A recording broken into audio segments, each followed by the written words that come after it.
We've actually recorded the strongest winds yet of this severe weather that has hit us this week. And the strongest wind was 156 kilometres an hour at Quakers Hill in the northwest.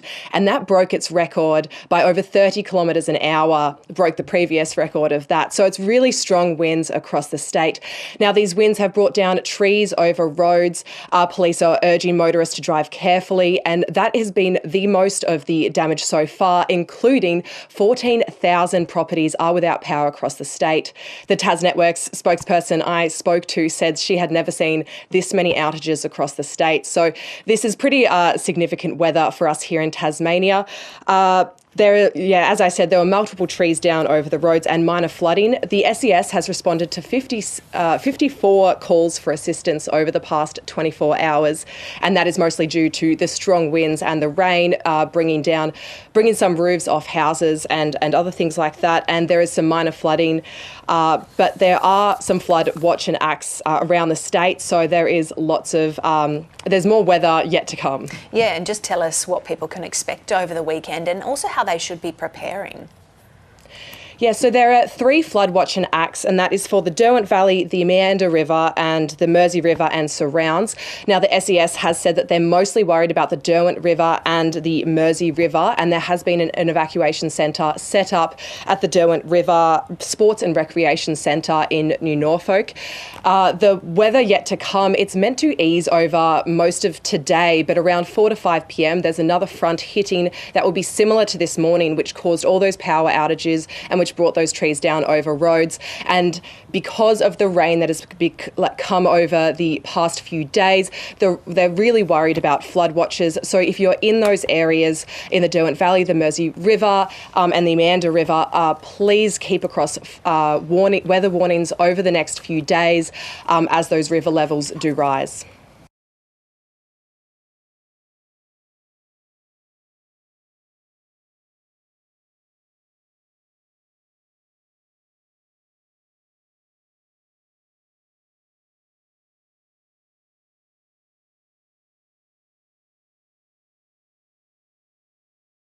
Every Uber in South Australia must be fitted with a camera, and the service will finally be allowed to operate in the regions. They're just 2 of the major changes planned for the rideshare and taxi industries, but they'll come at a cost.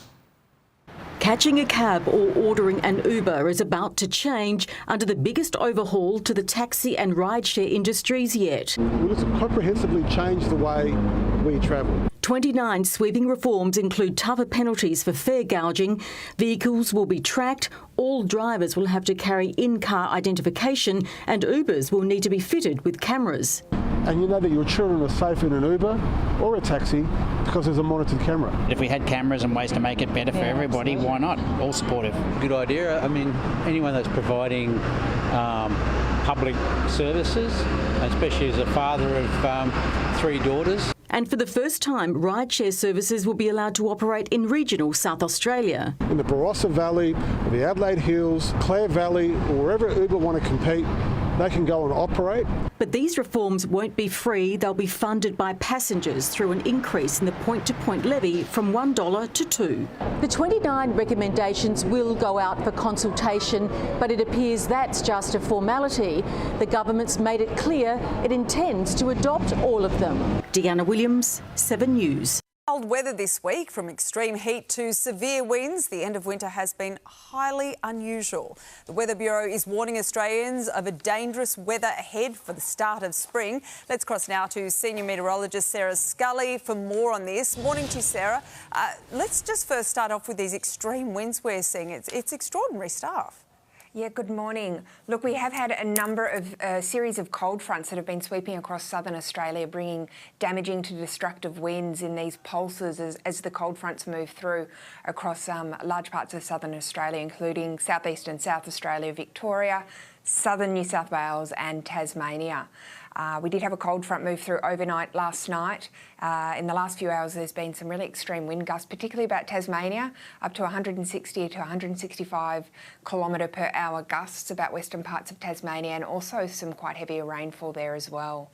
With another front on its way tonight, and then the strongest, the peak front on Sunday night. So more wet and windy weather is on its way for southeastern parts of the country. I mean, obviously spring, as we're now about to push into, is an incredibly volatile season, so we do see these really big fluctuations. But even for this, is this quite unusual? I mean, we saw quite a few records broken even yesterday. Absolutely. Look, there's been really hot temperatures throughout the interior, through central and northern Australia, where the maximum temperatures have been between 6 to 16 degrees above the August average. As you mentioned, a number of records have been broken across multiple states with regards to that heat. And in fact, it is the heat combined with wind is driven by temperature differences. So you've got these really hot conditions throughout the interior of Australia, and then you've got the much colder conditions to the south of Australia, with Antarctica coming out of winter in the darker season. So it's that temperature contrast that's driving these really exceptional winds across southern parts of the country. Yep, hold on to your hats, as they say. All right, thanks for that. Sarah Scully there at the Weather Bureau this morning. A man has been attacked with a machete during a neighbourhood dispute in Sydney's Greater West overnight. We cross live to Lucy McLeod, who's in Quakers Hill. Lucy, morning to you. Now, you've spoken to residents there. What did they tell you? Good morning. Yeah, I've spoken to the mother of the victim and it is horrific. I mean, she's in shock this morning, afraid to be in her own home, and you can imagine why. It was about midnight last night that her 33-year-old son stepped into their backyard for a cigarette. That's when a neighbour kicked down the fence and attacked him with a machete, slashing his head wide open. And I've seen pictures. It's horrific. This man is lucky to be alive and he's in hospital right now awaiting emergency surgery. As police investigate this incident, they're looking for this man and the machete. Meantime, in Ashfield, in an unrelated incident, 3 other men are in hospital after another stabbing attack at a hotel there. 2 men were discovered with wounds to their necks, legs and arms. And 2 hours later, their alleged attacker was discovered nearby with wounds to his hands. He's now under police guard in hospital too. They're all recovering there as police investigate the circumstances around that. But certainly a horrific night for knife crime in Sydney, guys. Yeah, that's awful. All right, thanks very much, Lucy McLeod, for us there. Here's Matt. Well, a young mother is in hospital this morning after being mauled by at least 3 dogs while walking her baby in Melbourne's northwest. We cross live now to Hope Wilson, who joins us from Melbourne. Hope, this is just horrific and not the first time the dogs have attacked someone. Good morning, Matt. Neighbours say that nothing was done after the first attack, and it's the same 3 dogs involved in both of these. Now, the first of these happened on Thursday afternoon, involving a 71-year-old woman. She was walking in Sunbury in Melbourne's northwest when these 3 dogs set upon her. She was knocked to the ground and mauled. She suffered serious injuries to her face, her back and her legs. Now, a couple of neighbours ran to help. 2 men also suffered injuries in this attack. She was rushed to the Royal Melbourne Hospital, and then just 24 hours later, a second attack around 400 metres from that same scene. A woman, a 35-year-old woman, she was pushing a pram when she was set upon by these dogs. Now, she actually managed to push that pram away to protect that child, so it wasn't injured in the attack, but she was mauled. She suffered serious injuries to her face, her neck and her legs. Neighbours heard her chilling screams for help and ran out. Now, they called emergency services. She was rushed here to the Alfred in a serious condition where she is recovering this morning. Local authorities did go to the scene. Those dogs have now been seized and they're working with police on exactly what to do next. But this is incredibly terrifying, not just for these 2 women involved, but for everyone who witnessed this and neighbours living in this local area. Matt? Absolutely, just horrific. OK, Hope, thank you for that update from Melbourne. All right, time for some more news now. Here's Sally. Good morning. The federal government is being called on to intervene after an Indigenous boy took his own life inside a West Australian youth detention centre. The 17-year-old was found unresponsive on Thursday night and is the second child to commit suicide at the youth jail in Perth in the last 12 months. Many self-harms that have been at world record rates. There's no reportable data anywhere in the world at the rates that we've had in the last several years at Banksia Hill. Crossbench parliamentarians, including Lydia Thorpe, are calling for an inquiry into the youth justice and detention system. After a public outcry and pressure from the backbench, the Albanese government has done a U-turn and will now include a question about sexuality in the next census. But there are claims it won't be a true national snapshot if it doesn't count intersex or transgender people. Trans and intersex people deserve to be recognised just like everyone else. Senior government sources saying Anthony Albanese's decision wasn't a backflip, but an overrule, one he decided before the backbench campaign began. A man's been killed and a truck destroyed in an explosive crash on Queensland's Bruce Highway. The tanker had been carrying 42 tonnes of ammonium nitrate when it collided head-on with the ute, sparking the blast. The ute driver died on impact, but bystanders were able to help the badly injured truck driver. Nearby residents had to evacuate as the explosion charred the stretch of road. A fresh warning over the state of Queensland's law enforcement this morning, with revelation burnt-out cops are starting each shift with a backlog of up to 20 jobs. New union president Shane Pryor says walking the beat has never been as dangerous as it is now. He's calling for more government assistance, saying officers are taking sick days to cope with overwhelming youth crime, domestic and family violence, which they witness on a daily basis. Post offices around the country could soon boast ATM machines in a major shift flagged by Australia Post boss Paul Graham. He's negotiating with the 4 big banks to roll out smart ATMs and expanded banking services across Australia. NAB CEO Andrew Irvine told a parliamentary committee he's discussed the plan, which will include more cash deposit options for post offices in regional centres. One of New Zealand's great Maori readers, Kingi Tuhaitia, has died after celebrating the 18th anniversary of his coronation. The 69-year-old passed away peacefully on Friday morning, surrounded by family following recent heart surgery. Dignitaries from around the world are expressing their condolences, including King Charles, who says he's profoundly saddened and shocked. A 14-year-old girl is among 6 people killed after a Russian bomb struck the Ukrainian city of Kharkiv overnight. Local authorities say the bomb collided with an apartment block and a playground, leaving 20 others severely injured. Also overnight, President Volodymyr Zelensky fired his Air Force commander over an F-16 crash that saw one of Ukraine's top pilots killed earlier in the week. The US Vice President has appeared alongside his running mate, Tim Walz, in a CNN interview, dodging criticism from her presidential rival, Donald Trump. Live to US correspondent Miley Hogan. Miley, it was the first sit-down that Kamala Harris did since Biden dropped out. Yeah, Sally, that's right. This was her first really unscripted, live prime time moment, and she didn't take on that high-stakes moment alone. Her running mate, Tim Walz, was there with her. Together, the pair are running the shortest election campaign in modern US history, and she spoke about that moment that was really set in motion when her boss, Joe Biden, made history by dropping out of the race. She said that she was at home with her family. She'd just finished having pancakes with her nieces when that life-changing call came through. Take a listen. It was a Sunday. We were sitting down to do a puzzle, and the phone rang, and it was Joe Biden, and he told me what he had decided to do. In that same interview, she was pressed on her future. She also said that she would make a Republican a member of her cabinet if elected. Her rival, Donald Trump, has responded to that interview with a one-word review, saying that he found it boring. Sal. All right. Thank you very much. Miley Hogan there. Well, today is going to be the day that Oasis reunion tickets go up for general sale in the UK and Ireland. News of Noel and Liam Gallagher's on-stage reunion has ignited an overwhelming reaction from fans around the world earlier this week. The general sale goes on public only for 3 hours from 7 p.m. Sydney time tonight.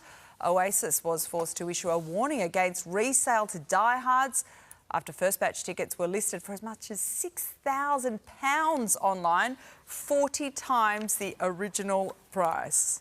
It's going to go off. Disturbing new details have revealed how the police force is shrinking. New South Wales is missing more than 3,500 officers, 1,000 gone in just the last year.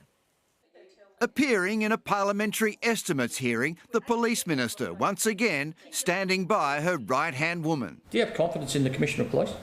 I do have confidence in the Commissioner for Police. At a time, it's claimed, the force is in dire straits and police are voting with their feet. Over the last 12 months, we've seen another 1,000 police officers leave the New South Wales Police Force. It's no secret that we have low numbers. There are 16,000 police currently on the beat. The authorised strength, 18,000, more than 2,000 short, made worse by police chronically unwell. There is currently 1,362 on long-term sick leave. The Minister says paying recruits has seen a 50% rise in applications. She's also assuring the public when stations are unmanned. Each police car is a police station, and they can be at an event much quicker than sitting behind a desk. The Minister denying suggestions in the hearing that police morale is at an all-time low, a survey finding only 39% of New South Wales police would recommend working there. And doubts about police metal detecting wands. From December, the so-called Jack's Law allows police to scan for knives in designated areas.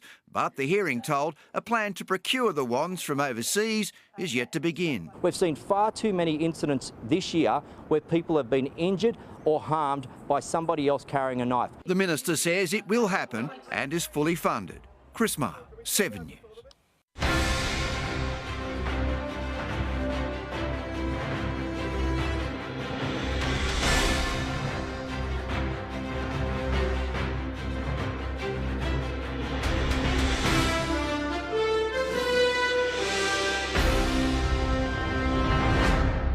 The Premier is being accused of going into hiding to avoid questions about a corruption probe she ordered.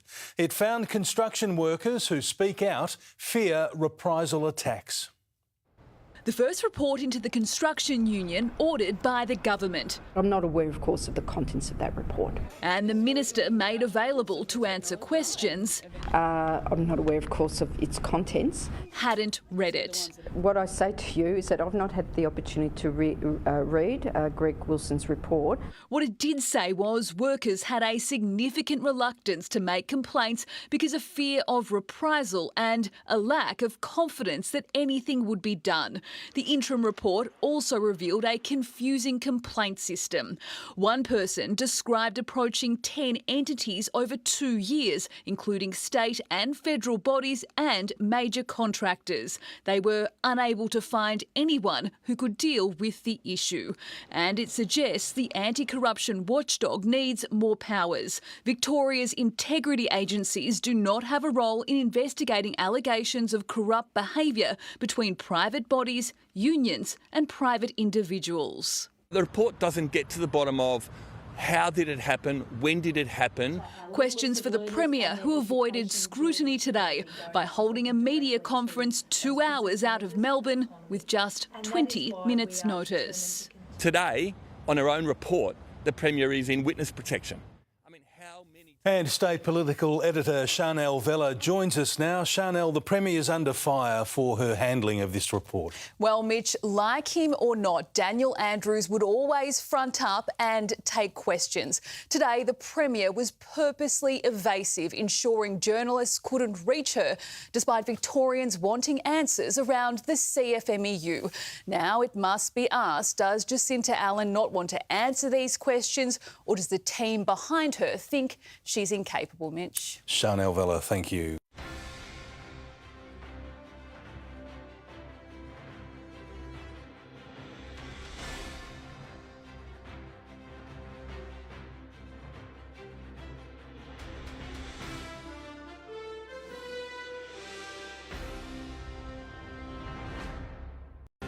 Good evening. Police have surrounded the funeral procession of a Sydney underworld figure just days after he was shot dead in a hail of bullets. Tariq Ayoub was known as the Angel of Death. Now his murder has become a priority case for the homicide squad, with fears retribution attacks could be imminent.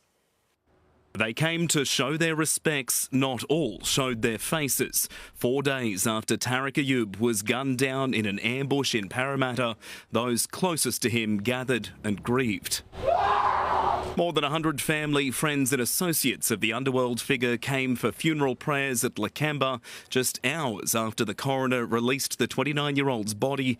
They were burying him. Ayoub had been called the Angel of Death. Police long suspected his involvement with Sydney's notorious crime families. He'd survived 2 previous attempts on his life before 2 men unloaded on him early Monday morning as he left a unit. A getaway car torched nearby. Mr Ayub certainly lived by the sword and died by the sword. Too many suspects, too many motives. In death, like in life, police followed close behind, organised crime officers tailing and surveilling the funeral procession, stopping vehicles, questioning drivers, as the police helicopter circled Rookwood Cemetery. Having this level of police presence at a funeral tells you almost all you need to know about how Tariq Ayub lived and died. Detectives now interested in both who was and wasn't here today as they hunt those responsible. And facing the underworld's wall of silence, their investigation is likely to be as long as their list of suspects. Andrew Denny, 7 News.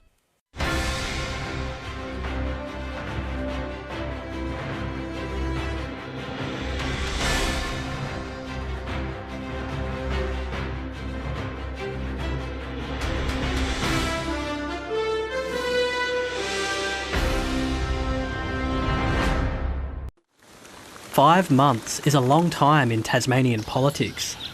As I said, we're all new to this. So, you know, it would be naive of us to try and come in and go, oh, we want this and that. The Jackie Lambie network agreed to hold the government together in minority, trading away some of their voting rights. But that was then, this is now. 2 of the 3 kicked out of the JLN to sit as independents, now working on new deals with the government. I know the Premier's reached out to them and we'll be working through with them. The remaining JLN MP, Andrew Jenner, also wants a fresh start. The ABC understands the network now considers the old deal void and he'll be seeking a new one. We know that there are really good people on the crossbench who want to work productively in the best interests of the Tasmanian community. So what might these deals look like? Independents David O'Byrne and Christy Johnston retained their voting rights while providing the government with confidence and supply. It means that there'll be more moving parts for the government. The government will need to negotiate with more people to get things through. There is now a non-Greens crossbench of 6. They need any 4 of those to pass things. The government went to the election because it was tired of dealing with 2 rogue independents, but now it has no other option than to deal with an increasingly independently minded crossbench. And while the 2 new independents wouldn't speak today, they've all committed to providing stability. No one wants an early election, including me. I don't want us to go back to an election. Tasmanians are always right, and they've given us this parliament to try and work as best as possible. Parliament returns on the 10th of September with yet another change to the balance of power. Adam Holmes, ABC News.